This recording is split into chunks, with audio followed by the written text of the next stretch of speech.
मित्रांनो नमस्कार. महाराष्ट्राच्या राजकारणात जर तुम्ही असं विचाराल की सर्वात मोठा सध्या पक्ष कोण, भाजप. तुम्ही असं विचाराल विधानसभा मध्ये कोणाच्या सर्वाधिक जागा निवडून आल्या, भाजप. तुम्ही विचार स्थानिक स्वराज्य संस्थेच्या निवडणुकांमध्ये महाराष्ट्रात सर्वात मोठा पक्ष कोण, भाजप. मात्र जेव्हा तुम्ही हे गोष्ट एखादी विचाराल की महाराष्ट्राच्या राजकारणात असा कोणता पक्ष आहे की ज्याच्याकडे सर्वाधिक कार्यकर्त्याचं जाळं आहे, तर त्यासाठी पहिलं नाव येतं ठाकरेंची शिवसेना आणि दुसरं नाव येतं महाराष्ट्र नवनिर्माण सेना. ठीक आहे, त्यांचे दिवस थोडेसे इकडे तिकडे सुरू आहेत, दबाव तंत्र सुरू आहे, अनेक नेते त्यांना सोडून जात आहेत. मात्र तरी देखील कार्यकर्त्यांचा जो फौजफाटा आहे किंवा जे जाळं आहे, एक अभेद्य भिंत जी उद्धव ठाकरे आणि राज ठाकरे यांच्या भोवती उभी आहे. आज आपण विचार करूया उद्धव ठाकरे आणि आदित्य ठाकरे यांच्या शिवसेनेचा. अनेक गोष्टी अशा असतात की त्या कार्यकर्त्यांना खटकत असतात. उद्धव ठाकरे यांनी घेतलेली भूमिका, आदित्य ठाकरे यांची भूमिका ही कधी कधी कार्यकर्त्यांना पचनी पडत नाही किंवा त्यांना ती आवडत नाही आणि मग सोशल मीडियावर त्याचा ते आपापल्या पद्धतीने विरोध करत असतात किंवा निषेध करत असतात. एकंदरीत स्थिती पाहिली तर जेव्हा शिवसेना फुटली तेव्हा उद्धव ठाकरे यांच्याकडे काहीच नव्हतं. मोठमोठे नेते निघून गेले, मोठ्या संख्येने आमदार गेले, खासदार काही गेले, काही नेते गेले, त्यांच्या पाठोपाठ चांगले चांगले पदाधिकारी गेले. मात्र तरी देखील उद्धव ठाकरेंची शिवसेना ही जी तरली आहे त्याला सर्वात मोठं कारण कार्यकर्त्यांची जी अभेद्य भिंत या मातोश्री भोवती आहे, त्यामुळे ते तरले गेले. अगदी लोकसभेमध्ये 9 खासदार निवडून आले, विधानसभेमध्ये काही नसताना 20 आमदार निवडून आले. आताच्या ज्या मुंबईच्या निवडणुका झाल्या त्याच्यामध्ये देखील 65 नगरसेवक हे मुंबई सारख्या शहरात ठाकरे गटाचे निवडून आले. त्यातले 20% असे धरा की काही आमदार, काही खासदार किंवा काही नगरसेवक, हे 20% की ज्यांच्या मेहनतीमुळे, ज्यांनी केलेल्या कामामुळे लोकांनी त्यांना मतदान केलं. मात्र 80% आजही जे मतदान होतं ते कोणामुळे, तर त्या कार्यकर्त्यांमुळे. कार्यकर्ता आपापल्या विभागात राबत असतो, मतदारांपर्यंत पोहोचत असतो. उद्धव ठाकरेंची कशी भाजपने अवस्था केली, शिंदेनी कशी दगाबाजी केली, हे सांगण्याचं घरोघरी काम, मराठी माणसापर्यंत पोहोचवण्याचं काम जर कोणी केलं तर ते कार्यकर्त्यांनी. त्यामुळे कार्यकर्ता हा कणा आहे उद्धव ठाकरे, आदित्य ठाकरे यांच्या पक्षाचा. पण कधी कधी अशा गोष्टी होतात की त्या सहजासहजी पचनी पडत नाही या कार्यकर्त्यांच्या आणि मग ते विरोध करतात. मोहित कंबोज यांनी उद्धव ठाकरे, आदित्य ठाकरे यांच्या विरोधात एक मोहीम उघडली होती. भ्रष्टाचाराचे अनेक आरोप त्यांनी उद्धव ठाकरेंवर केले. आदित्यवर तर सतत ते आरोप करत होते, अटक करण्याची मागणी करत होते.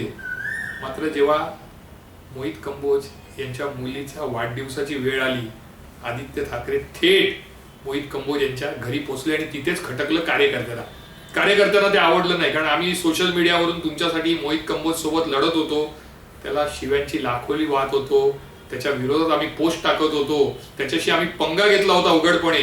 आणि जेव्हा वाढदिवसाची वेळ आली, इलेक्शन संपलं, तुम्ही त्यांच्या घरी गेला आणि वाढदिवस साजरा केला, हे कार्यकर्त्यांना आवडलं नाही. आशाताई यांनी हयात असताना असं म्हटलं होतं की कोण उद्धव ठाकरे मी ओळखत नाही. त्यानंतर ठीक आहे, माणुसकी म्हणून होती किंवा एक प्रेम होतं, अंत्यविधीला ठाकरे कुटुंबीय गेलं, पण तिथे देखील काही कार्यकर्त्यांना ते थोडंसं नाराज झाले की कोण उद्धव ठाकरे असं विचारणाऱ्या ताई. पण ठीक आहे, ती गोष्ट आहे. अनेकांनी सोशल मीडियावर ते राग व्यक्त केला.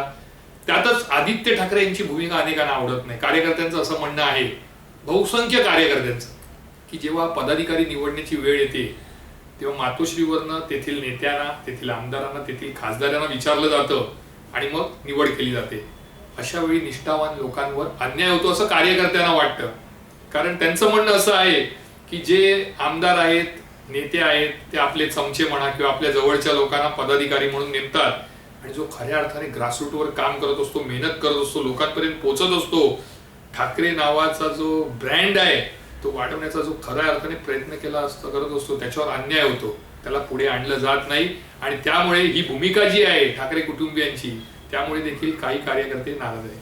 त्यानंतर दुसरी गोष्ट, अनेक कार्यकर्त्यांचा असा आक्षेप आहे की आम्ही मोठमोठे उपक्रम घेत असतो, कार्यक्रम घेत असतो. आम्ही अनेकदा उद्धव ठाकरेजींना त्यांच्या खासगी सचिवामार्फत बोलवत असतो, आदित्य ठाकरेंना बोलवत असतो, पण ते तिथे फिरकत नाहीत. मोठमोठ्या पार्ट्यांना आदित्य ठाकरे जातात, पण एखाद्या कार्यकर्त्याने एखाद्या विभागामध्ये जर एखादा कार्यक्रम घेतला तर तिथे मात्र आमचे साहेब पोचत नाहीत. ही सर्वात मोठी खंत ही या कार्यकर्त्यांना आहे. शेवटी उद्धव ठाकरे, आदित्य ठाकरे मोठे आहेत, ही लोक मोठे नेते आहेत, पण त्यांनी हे लक्षात ठेवलं पाहिजे की कार्यकर्ते हा तुमचा कणा आहे. नेते पदाधिकारी ठीक आहे, काही 20% असतील जे मेहनत करतात, काम करतात आणि त्या बळावर निवडून येतात, पण 80% आज जी शिवसेना टिकलेली आहे, एवढा मोठा झटका बसल्यानंतर, एवढा मोठा फटका बसल्यानंतर, एवढा मोठा धक्का बसल्यानंतर आजही शिवसेना अनेक भागामध्ये अगदी रुबाबदारपणे उभी आहे, अगदी कणखरपणे उभी आहे. त्याला जर कोण कारण असतील तर ते कार्यकर्ते आहेत. त्यामुळे उद्धव ठाकरे असू दे, आदित्य ठाकरे असू दे किंवा मोठे नेते असू दे, यांनी कार्यकर्त्यांना विचारात घेतलं पाहिजे. आपण एखादी भूमिका घेतो, त्या भूमिकेमुळे आपले कार्यकर्ते दुखावले तर जाणार नाही, त्यांना वाईट तर वाटणार नाही, याचं भान देखील या सर्व नेत्यांनी ठेवायला हवं. कारण शेवटी अजून तेच सांगतो, शिवसेनेचा मुख्य कणा हे कार्यकर्ते आहेत.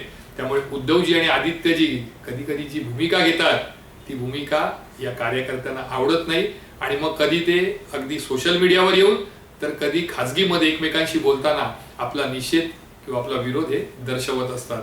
आज तुर्त एवढंच. आपण पुन्हा एकदा भेटूया रविवारी नवा विषय घेऊन. तोपर्यंत तुमची रजा घेतो. जय हिंद, जय महाराष्ट्र.